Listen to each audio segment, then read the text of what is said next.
Welcome to the deep dive. I'm really glad you could join us today. We're doing more than just opening a book. We're kind of stepping onto a path, one that promises some pretty deep revelations, I think. We're about to really dig into chapter 5 of Navid Sadoli's book, The Teachings of Jesus, the Voice of the Kingdom on Earth. It's a fantastic chapter. It really is. And our mission, for you listening, is to get past just a surface read. We want to uncover the absolute core message here, the heart of Jesus's teachings as Sadoli sees them, and specifically how he interprets this powerful voice of the kingdom on earth as, a roadmap for your life. And that idea of a roadmap, that's so key, isn't it? Right from the start, Sadoli points out something really vital. Jesus' teachings, they're not just old history or some ancient rules. Right. The author frames them as having this living quality, a practical guide for actually moving through this world. And crucially, it's also called a map for transformation. Yeah, a map for transformation. I like that. Yeah, and that immediate personal relevance. That's what makes this chapter, I think, really stand out. Exactly. This isn't dusty old guidance locked away somewhere. Sadoli is saying this is living wisdom. It's directly relevant to your life right here, right now, wherever you happen to be. Mm-hmm. It's really an invitation, isn't it, to engage with something that, if you really take it on board, can profoundly reshape not just what you do on the outside, but your whole inner world. Absolutely. So this deep dive, then, it's our journey together to find these insights, maybe bump into some perspectives that surprise you, and unearth some genuinely actionable wisdom, stuff that promises a fundamental impact on who you are and how you live. So let's jump in. Let's do it. Okay, so as we start to really unpack Sadoli's take here, one thing jumps out right away. It's this foundational idea that Jesus, he was not like other teachers. Mm-hmm. There was something inherently different, palpable even, not just in what he said, but how he said it, his method, and maybe most importantly, the effect he had on people. It wasn't just like transferring information. It felt more organic. That's such a critical starting point, and Sadoli puts it beautifully, doesn't he? He says, Jesus' words came from his heart and settled in our hearts. Yeah. Just pause and think about that for a second. The implication is huge. This wasn't just, an intellectual exercise, not a lecture just filling your head with facts or rules. Yeah. This was deep connection, personal, empathetic. It somehow bypassed all those usual mental filters and went straight to the core, didn't it? It resonated deep down emotionally, spiritually. It touched the very heart of a person. And when you stack that up against, the usual ways of teaching rote memorization, follow these external rules, focus on getting it right intellectually, Jesus's approach, as Sadoli lays it out, it points to a totally different kind of reception. It implies this focus on genuine, internal, taking it in.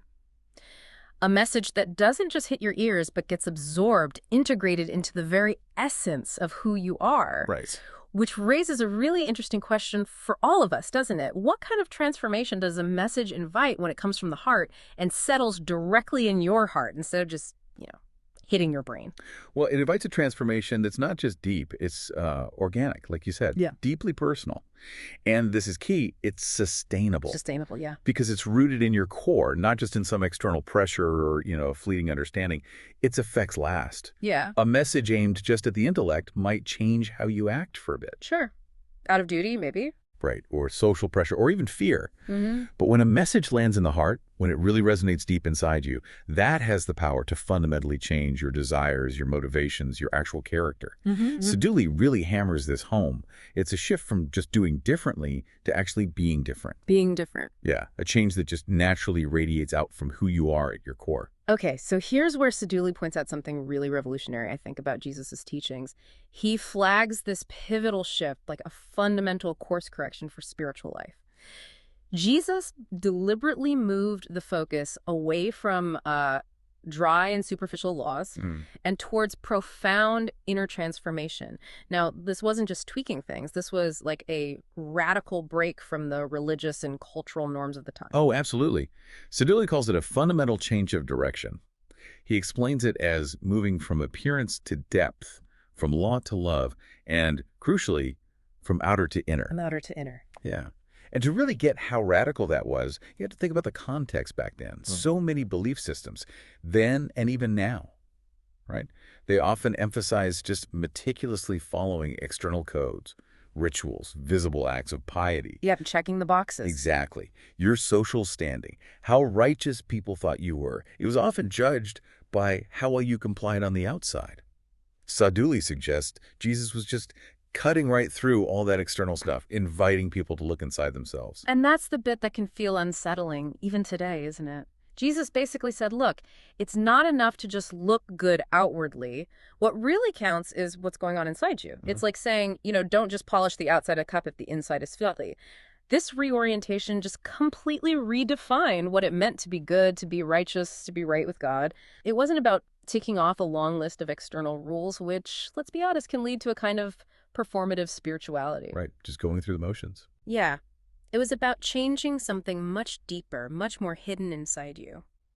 Sadoli frames it as challenging the very source of our actions. Indeed. It invites us on a journey where the goal isn't just changing what you do, like taking a different road or doing different tasks, but fundamentally altering who you are at your core. Right. Your actual being. Exactly. This shift from external to internal means that real, lasting, meaningful change has to start with a transformed heart. That heart then influences every thought, every word, every action that follows. Sadoli's interpretation really pushes us to see that the source of our actions, our deepest intentions, our desires, becomes the main thing, not just the actions themselves. And that perspective, it still challenges a lot of modern thinking, where we often prioritize, what we achieve outwardly or what people can see over the inner motivations driving it all. It really does. It asks for a much deeper level of self-awareness and honesty.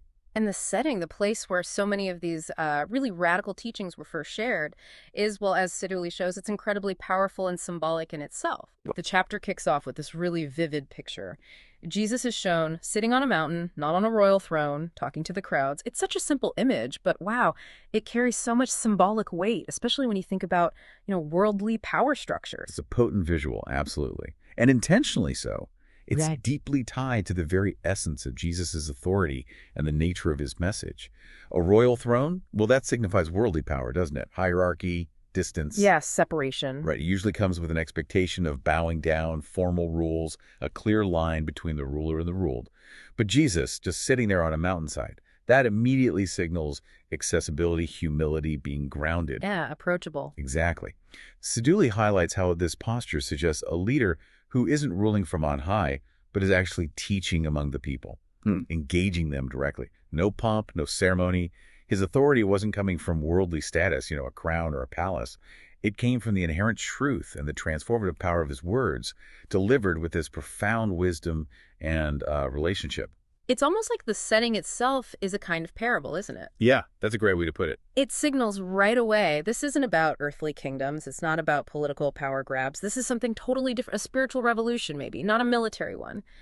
And it's from this humble, accessible spot right there among ordinary folks that some of his most radical teachings, the ones we now call the Beatitudes, were first spoken. It was like a new standard for living, proclaimed from a totally new kind of authority, one based on inner truth, not outward show. Precisely.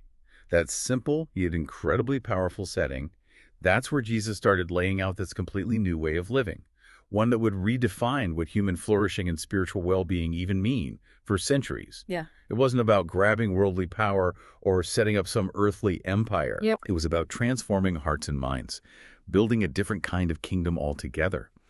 Sadoli emphasizes that a message this profound, this intimate, really could only be delivered authentically from a natural, open place, far from all the artificial grandeur and trappings of conventional power. It made the message itself feel more real, more relatable. Okay, let's really dig into these teachings themselves now. From that mountain setting, we get these famously counterintuitive statements, the Beatitudes, right? From Matthew chapter 5. The happy hour statements. Exactly. And they are truly revolutionary. They just turn conventional wisdom completely on its head. Sadoli's chapter lists specific ones like, happy are the poor in spirit, happy are those who mourn, and happy are those who hunger and thirst for righteousness. Yeah. Now, for a lot of people, that sounds almost backward, doesn't it? We usually think happiness comes from, being rich, feeling joyful, being satisfied not from poverty, mourning, or feeling this intense longing. They absolutely do sound backward. And that inversion, that turning things upside down, that's precisely where their transformative power comes from. Sadoli's analysis really highlights this profound shift. The main focus here is entirely on who we are, not just what we do or don't do. Right, the being versus doing again. Exactly. Yeah. Think about traditional ethics, ancient or modern. They often focus on actions, right? A list of things you should do, things you shouldn't do. But the Beatitudes, they speak to something internal, a disposition, a state of being, your foundational character. Okay, so break that down a bit, like poor in spirit. Okay, yeah, so being poor in spirit, Sadoli interprets this not as lacking money, but as this deep recognition of your spiritual dependence. It's a humility that completely opens you up to receiving God's grace and guidance. Oh. It's about letting go of that self-sufficiency that our culture praises so much.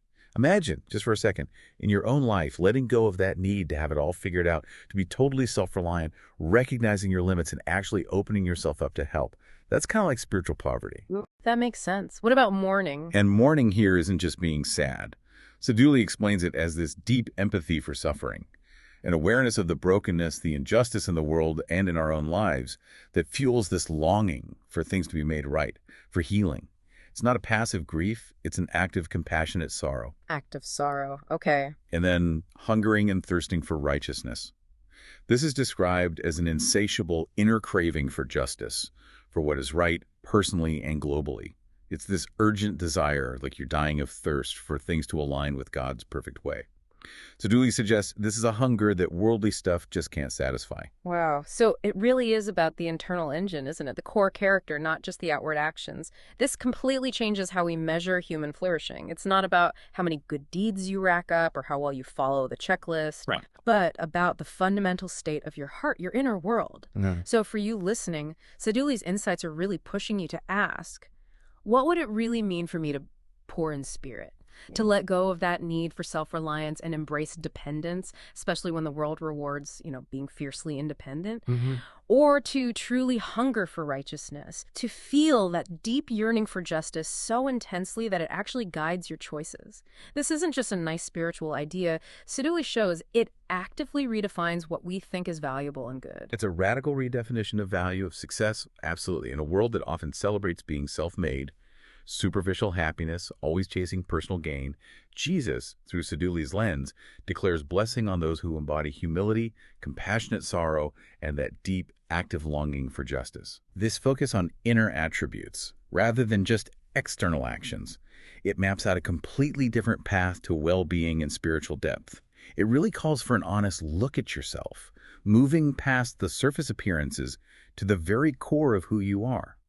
It forces you to ask, what kind of person am I becoming on the inside? Not just, what am I doing on the outside?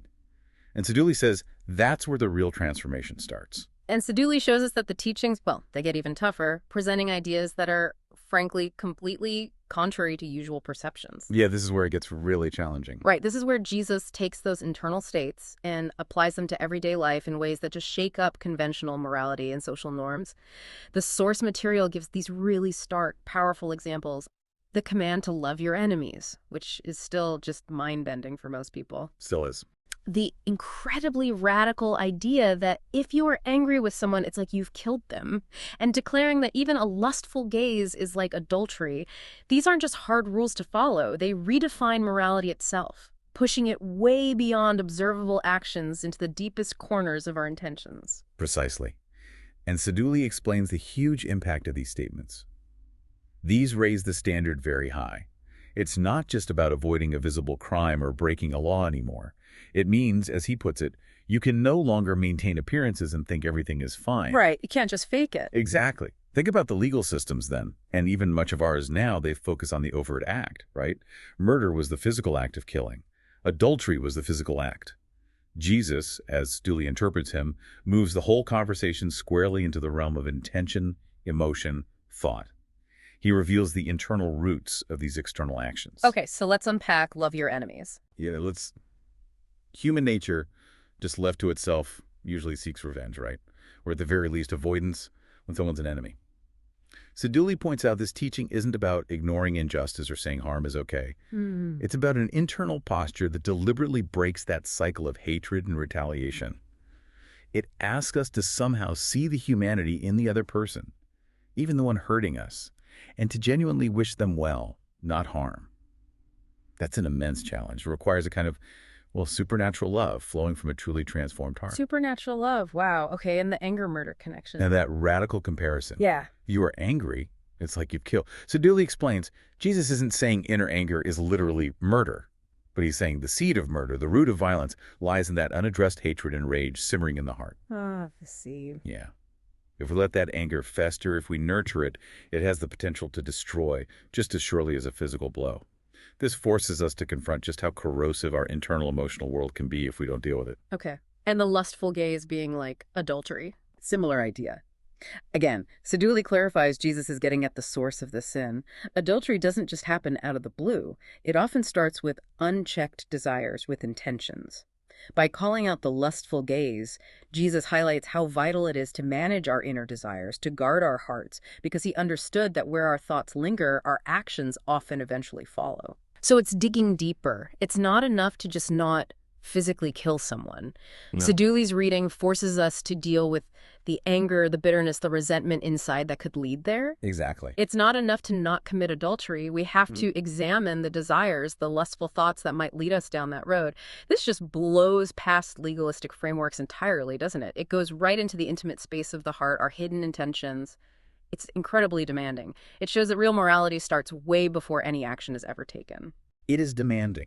And that's precisely the point Sadoli emphasizes. It just strips away the comfort of superficial compliance, of just looking good on the outside. These teachings deeply challenge conventional morality. They challenge social norms that often let internal negativity slide, as long as you keep up appearances. And they challenge any reliance on just following the rules.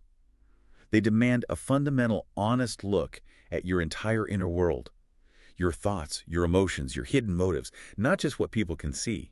It asks you personally to peer deep inside, to acknowledge those impulses and desires that others might never see, but are profoundly real to you. It's a call to absolute integrity from the inside out, recognizing that our inner world, that's the real battleground for transformation. Okay, so given how incredibly heavy and transformative and often, let's face it, counterintuitive these concepts are, you have to wonder, right? How did Jesus teach these things? How did he communicate such profound, paradigm-shifting truths so effectively that ordinary people could actually get them, remember them, and even feel driven to live them out? Yeah, that's a great question. And that's where Saduli's chapter really highlights his extraordinary teaching method.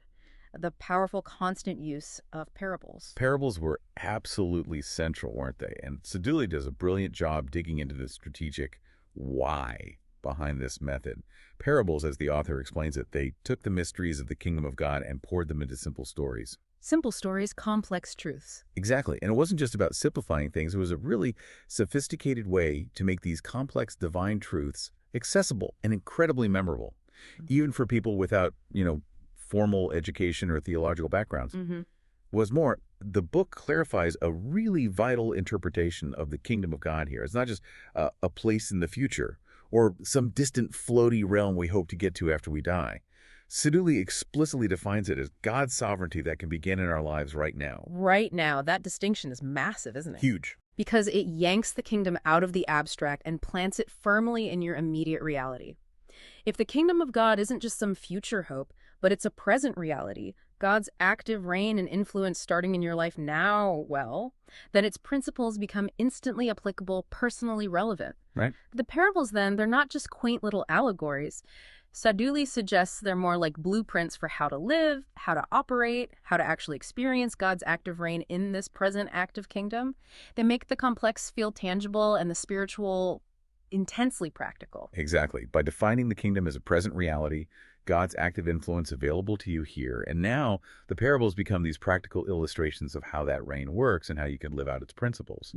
They masterfully bridge that gap between abstract theology and just, everyday life, making profound spiritual truths relatable, actionable. They kind of sneak past intellectual defenses by engaging your imagination, your heart.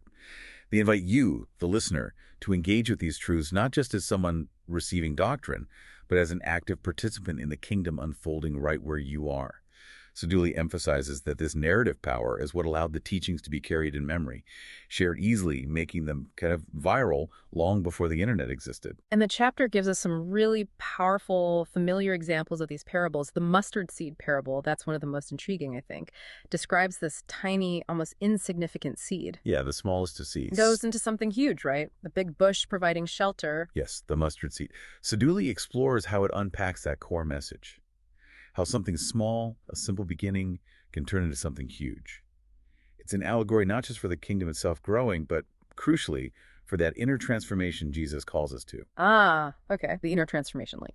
Exactly.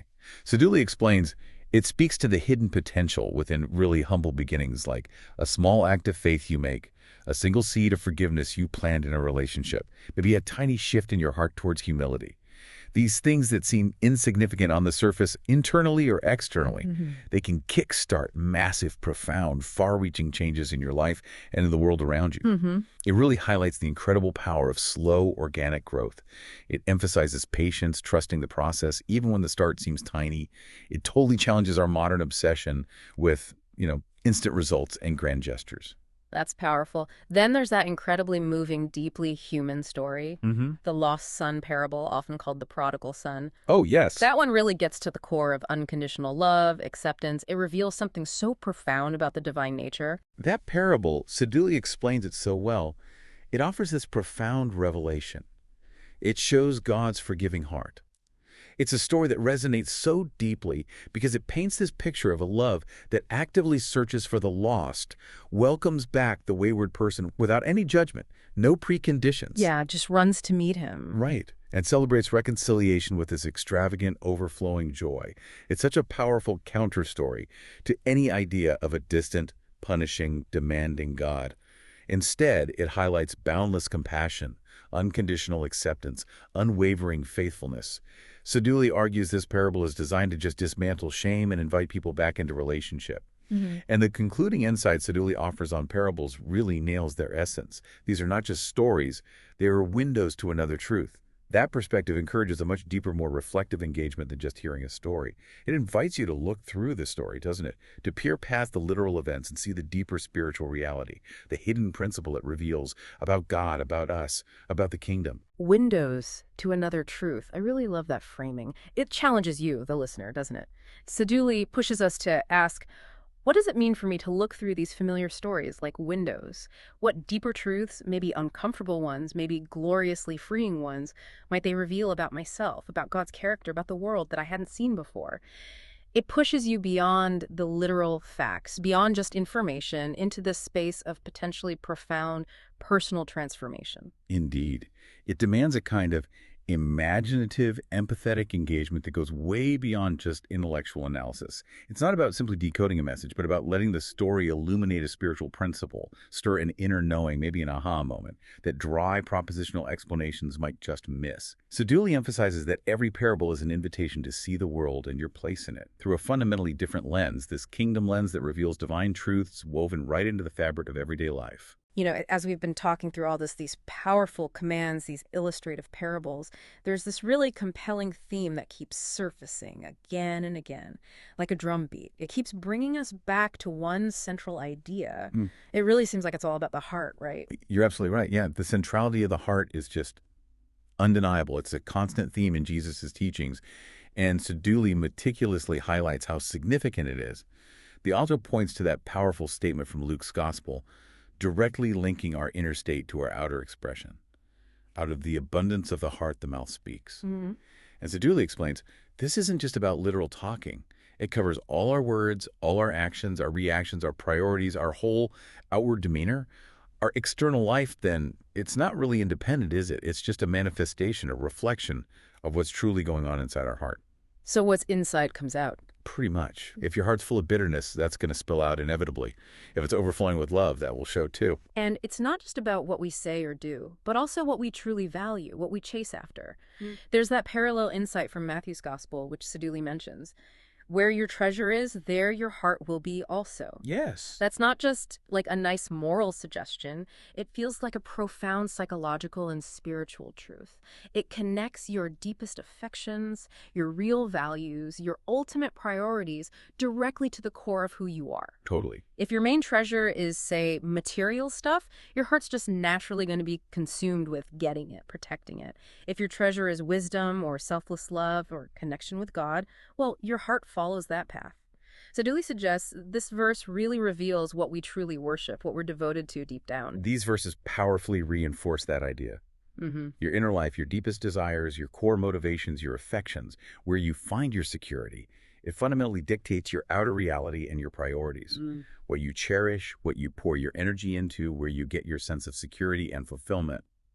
Sadoli argues it all springs from the heart. His argument is basically, to understand someone's life, to understand your life, you first have to understand your heart.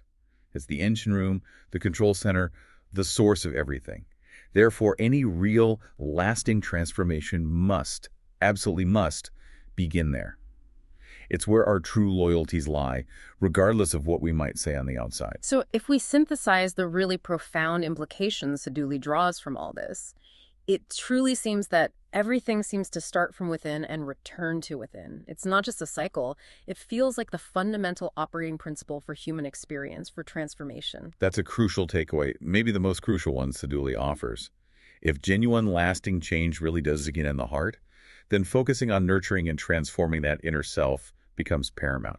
It's the most important thing for any meaningful, sustainable personal growth. Right. Think about how often we try to change our behaviors, our habits, our external situations, only to find ourselves, slipping back into old patterns, falling into the same old traps. Yeah, that happens. Sadoli suggests those external changes are often just superficial. If the underlying stuff, the motivations, the desires, the beliefs buried deep in the heart remain untouched, it's a direct invitation for you to look deeply inward, to intentionally cultivate the soil of your heart, recognizing it as the source of all your actions, reactions, your entire way of being. Without that honest, diligent inner work, Sadoli argues, any attempt at external change is likely to be temporary, like building your house on shifting sand. Okay, this brings us to another really key and I think liberating takeaway from Sadoli's chapter. These teachings, they are not a call to hide away in a monastery or withdraw from life. They're not some instruction manual for escaping the world's problems. No, definitely not. Instead, they're explicitly presented as principles for living in this very world. This just powerfully challenges any idea of spiritual isolation or escapism or just disengaging from society. It's a vital point, and Sadoli really drives it home. These aren't teachings just for hermits or some special spiritual elite or for people who just want to check out of society. They're meant to be actively woven into every single part of your daily life. At home, at work, in our relationships, in our communities. And as the author powerfully quotes, Jesus did not say, escape the world. He said, you are the light of the world. Such a powerful quote. Isn't it?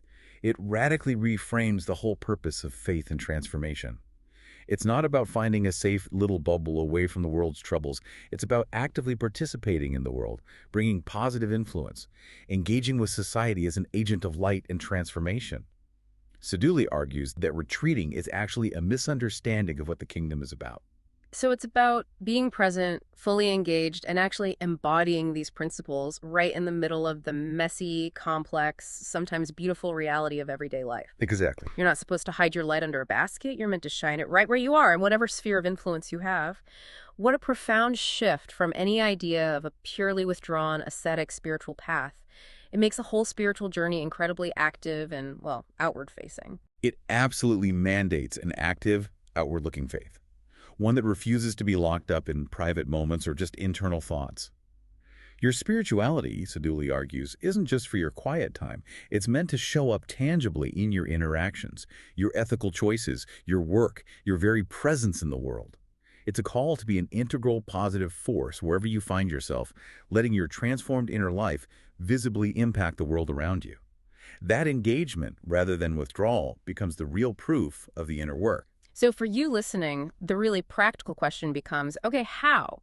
How do you actually do this? How do you leave this out in the real world, in those tough environments, home, work, relationships, especially when it feels so counterintuitive to how society often operates? Well, Sadoli's chapter gives concrete examples of the virtues, the actions that actually demonstrate this inner transformation.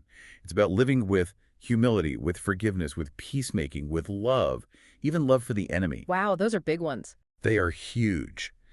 And consider these practices in stark contrast to the prevailing currents in a world that increasingly moves towards revenge and hatred, right? A world often driven by self-interest, by division. These teachings are inherently, profoundly countercultural. Definitely. Let's just touch on them. Humility, it stands directly against pride, against always needing to assert yourself, that constant striving for recognition that's everywhere in modern life. It means valuing others, recognizing your own limits, being open to learning. Okay, forgiveness. Forgiveness, it directly opposes holding grudges, seeking payback, keeping those cycles of bitterness going. It's an active choice to release the other person and yourself from the prison of past wrongs. Active choice. Right. Peacemaking, this actively works against conflict, division, the polarization we see everywhere. It's an intentional effort to build bridges, to foster reconciliation, even when it's really hard. And then loving your enemy. Sadoli highlights this as maybe the most radical command of all. It feels like it. It directly challenges that deeply ingrained human instinct for hostility, for retaliation. It asks us to pray for people who persecute us, to bless those who curse us, to genuinely desire their ultimate good. That is a profound act of, well, spiritual warfare against hatred itself. These aren't just like nice abstract virtues to admire from afar, are they? They're active practices. They demand real intention, real courage. How might choosing humility, say, in a tense conversation with a coworker, actually shift the dynamic away from a power struggle towards a real exchange? What specific changes could actively seeking forgiveness from a family member or expending love somehow to someone who's deeply hurt you bring to your home, your workplace, your community? Sadoli pushes us to see these aren't just idealistic dreams, but practical, potentially world-changing actions. It's about intentionally choosing these principles, even when it feels unnatural, goes against every fiber of your being, or seems totally illogical in a world bent on getting even. The tangible implications for your life, your relationships, they're immense. It's a real test of that inner transformation we talked about. Practicing humility. It can diffuse tension, open doors to understanding. Offering forgiveness, it can break those cycles of bitterness, enable real healing, not just for the other person, but for you too. Yeah, freeing yourself. Exactly. Yeah. Actively pursuing peacemaking can bridge divides that seem impossible, foster genuine reconciliation. And extending love to an enemy, as incredibly hard as it is, Sadoli suggests it can be the most potent force for transformation imaginable, not just in the other person, but profoundly changing your own heart, freeing you from resentment. He argues these practices, born from that inner change, are designed to create ripple effects that can genuinely alter your personal world and influence the wider social fabric in ways that external laws or political moves just never could. And here's something particularly, I don't know, reassuring, liberating maybe, that Sadoli points out about these teachings. Jesus doesn't demand this impossible standard of immediate perfection. He doesn't say we must be flawless. That takes a huge weight off, doesn't it? That often crippling pressure to try and be perfect, to put up this perfect front. Oh, it absolutely does. And Sadoli identifies this as a really crucial nuance that sometimes gets missed. The author clarifies the liberating alternative that the chapter offers. No, he says we should be real, be honest. Be real, be honest. Yeah. It's not about achieving some unattainable, perfect, pristine state like getting a spiritual gold star. Instead, it's about cultivating genuine integrity, authenticity, openness in your life. It means acknowledging your struggles, your imperfections, your failures, your ongoing need for grace, rather than trying to project this image of flawlessness or hide who you really are. Sadoli encourages you to embrace your true self in all its messiness and complexity, and to engage in an honest, ongoing process of growth and transformation, rather than that desperate and ultimately self-defeating attempt to meet some impossible ideal. It's about being honest about where you are on the roadmap, not pretending you've already arrived at the destination. That's such a relief, honestly. It's integrity over idealism, right? Honesty over just putting on a show. It's about the journey of becoming, this continuous spiritual evolution, rather than instantly arriving at some static perfection. Sadoli seems to be saying that just being willing to be authentic even when we're struggling, and that's part of the divine journey itself. Precisely. It's about accepting your humanity with grace while still continuously striving towards your divine potential. Understanding that the journey is one of continuous growth, often, 2 steps forward, 1 step back, not a destination of instant flawlessness. Saduli emphasizes that this kind of honesty actually fosters real relationship with God and with others, whereas pretending only builds walls and creates isolation. But, and this is important, Saduli keenly observes this isn't just a passive journey of, internal navel-gazing. The chapter really stresses a critical, active part of these teachings. And just hearing is not enough. One must act. Yes. This moves us definitively beyond just passively taking in information or thinking, yeah, that sounds good, to active, tangible application. These teachings are meant to be lived. This is such a fundamental principle emphasized all through Jesus' teachings, and Saduli really underscores it vividly. The author draws that powerful parallel to the parable mentioned in the chapter, which illustrates it perfectly. Yeah. It's like building a house on rock, not on sand. Right, the wise and foolish builders. Yeah, exactly. That's not a subtle hint. It's a stark picture showing the absolute need for a strong foundation. And that foundation is built on applied truth, not just intellectual agreement or, a fleeting emotional high. Saduli explains that knowledge without action creates instability. It lacks lasting impact. You can hear the most profound truth, you can intellectually agree with them, you can even feel really inspired by them. But if you don't actually weave them into your daily life, you don't do them, your spiritual house will be vulnerable. It won't withstand the inevitable storms of life, the disappointments, the temptations, the challenges. It directly challenges you, the listener, to move from thinking about it to actually taking concrete steps, to actively live out what you're learning, and in doing so, build a resilient life. So it's not enough to just nod along intellectually or even feel stirred emotionally. Siti argues you have to do these things, embody them in your choices, your actions. That, he implies, is the crucial difference between just listening to wisdom and actually building your life on a solid, unshakable foundation of truth put into practice. It's the difference between knowing the map and actually setting out on the journey. It's the difference between theory and practice, isn't it? Between just believing something in your head and having a deep conviction that shows up in tangible ways. Saduli posits that true understanding in this context inevitably leads to action. It implies that genuine learning isn't just about collecting information, it's transformative by nature and has to manifest in what you do. That creates the solid foundation for your life, one that can withstand anything. If there's no action, Saduli seems to say, the seed hasn't truly taken root. So, with all this focus on inner transformation and practical living, what's the ultimate goal? What's the mission for people who embrace these teachings, according to Saduli? What's the point of this whole profound journey? The chapter reveals the really powerful answer, right from Jesus' words. The goal is to be salt of the earth and light of the world. Salt and light. Yeah. And these aren't just passive titles given to a few special people. Saduli emphasizes they are active, dynamic calls to purpose for every person who chooses this path. The author helps us unpack the profound meaning of these metaphors in their original context. It means to be influential. Influential. How so? Well, think about it. Salt preserves, right? It adds flavor, it cleanses. Light illuminates, it guides, it pushes back darkness. So to be salt and light means bringing positive influence. It means helping preserve what's good and moral in a world that can feel like it's decaying.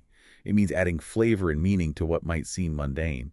And it means offering clarity, truth, and guidance in a world that often feels lost, confused, maybe prone to error. There's a real inherent power in those metaphors, isn't there? Salt and light.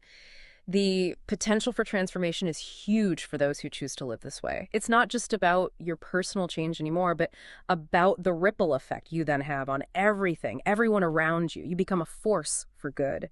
It's a call to active engagement with society, not just private piety. Absolutely. And this connects directly back to that roadmap for transformation. Saduli makes it crystal clear. Right. The ultimate goal isn't just for you to experience personal change. It's for you to become an active agent of positive change and influence in the world around you. Right. You're called to be a catalyst, a preserver, an illuminator, someone whose transformed inner life just naturally spills out and impacts society for the better, bringing the principles of the kingdom into every sphere of human life. It's really a grand vision for every single individual who chooses this path, a mandate to actively help shape the world. So bringing our whole deep dive kind of full circle here, Saduli's essential summary of this chapter really lands on that idea. Jesus' teachings are a kind of roadmap for moving through this world. It feels incredibly practical when you put it like that, doesn't it? A guide for navigating all the complexities, all the challenges of life. Exactly. And even more specifically, as the book itself says, it's a map for transformation. Saduli powerfully reinforces this profound idea by bringing back those impactful words of Jesus.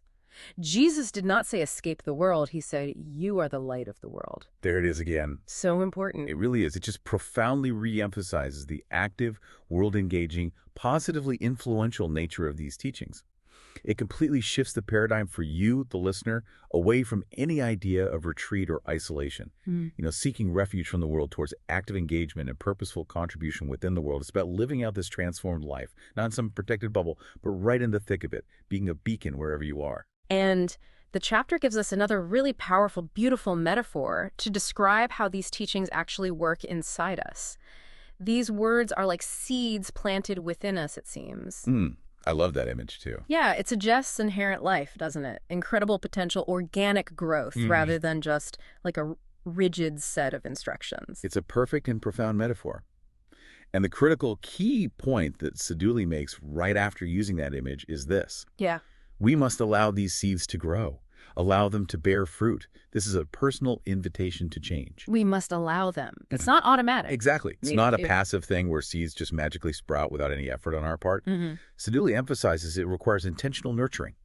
Cultivating the soil of your heart, watering the seeds with reflection and prayer, protecting them from weeds like distraction or doubt, patiently waiting for the right season of growth.